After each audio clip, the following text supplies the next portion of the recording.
E3 2011. Now that Husty, the bounty hunter, is part of my group, you'll see here when I mouse over this objective, it says that also on this quest is Husty. So I can see that Husty is sharing this quest with me, which really helps us stay in a group. Also, when I go to my log, I can take a look at Husty's quest, as I was talking about before.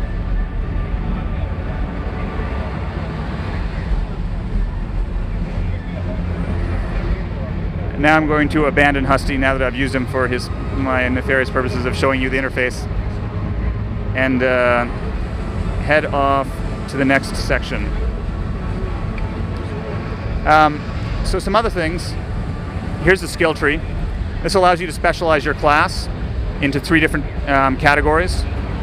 So for example, if I want to be a strong healer, I can specialize in one of these trees, but if I want to be more of a damage dealer, I can choose a different tree. Social window, your friends who and ignore lists. Guilds. I think my favorite guild because everyone internally plays the game. My favorite guild is Works as Designed, because that's something designers like to say when they get a bug they don't really like. Works as designed, not a bug.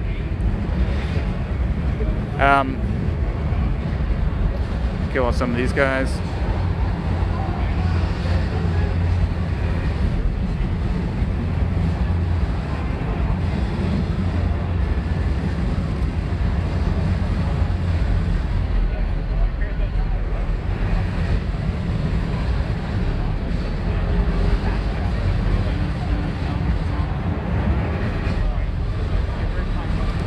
So another thing we have, you'll notice they have a bonus quest to kill sand people. So that's one of the things MMOs often have, the quest mechanic of killing things and gathering like objects. It's a good mechanic. People like players like it. However, we really felt that it doesn't tie well into the whole storytelling mechanic. Why would you be told to go gather 10 items or kill 8 troopers? It just doesn't really fit well into the story. So instead of putting in our story moments are focused on actual, heroic quests and stories that you would expect to see in like a movie or a book or something like that. And instead, when you get to the area, we give you contextual bonus quests, which will give you the objective of, for example, taking out the sand people in the area because they're a danger to the settlers, or whatever the fiction is. So the crew window. Right now, my companion character isn't showing up in the crew window. He should, but for the purposes of this demo, we've cheated everyone up to level 30 there. We didn't actually have 16 players level their characters up to 30 for 100 hours. But all your companion characters appear in this window, and you can get up to 5 companion characters. They stay on your starship. We've announced that before. You get your own starship. Your starship is personal, is unique to your class. But you can use your companion characters when they're not in your party, since you can only have one in your group at any given time, to do all sorts of different things. They can build you new weapons, they can build you new armor, they can go on diplomatic missions, they can go on treasure hunting missions, they can go on bounty missions, they can go on all sorts of missions, and if they succeed, they can come back with, either money or surprise items. So it's a really cool way of making use of your stable of companion characters to do things when you're not using them directly for combat.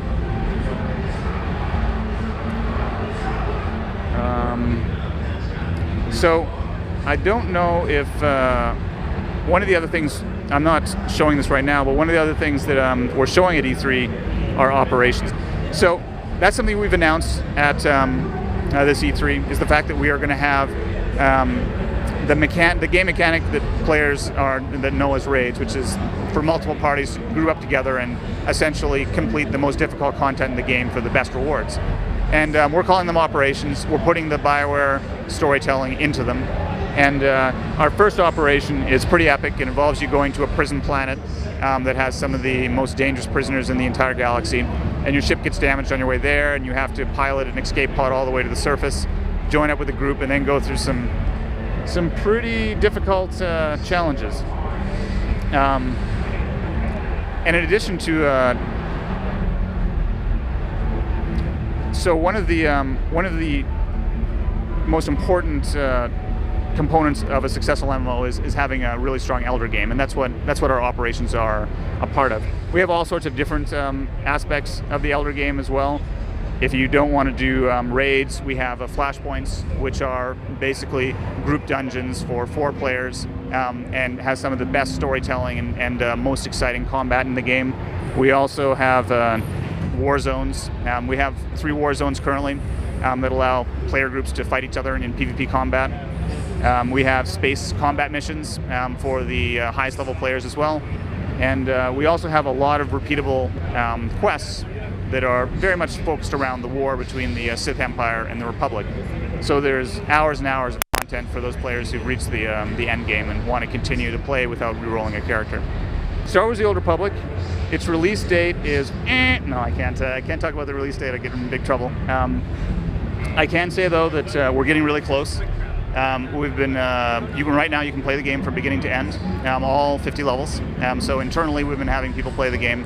We have external people. We just invited 1,000 people in that are currently playing the game from level 1 to 50. They're having a lot of fun. The feedback we're getting right now is that it's very hard for external people to go back to the other MMOs they were playing after playing Star Wars: The Old Republic, which is what we want to hear.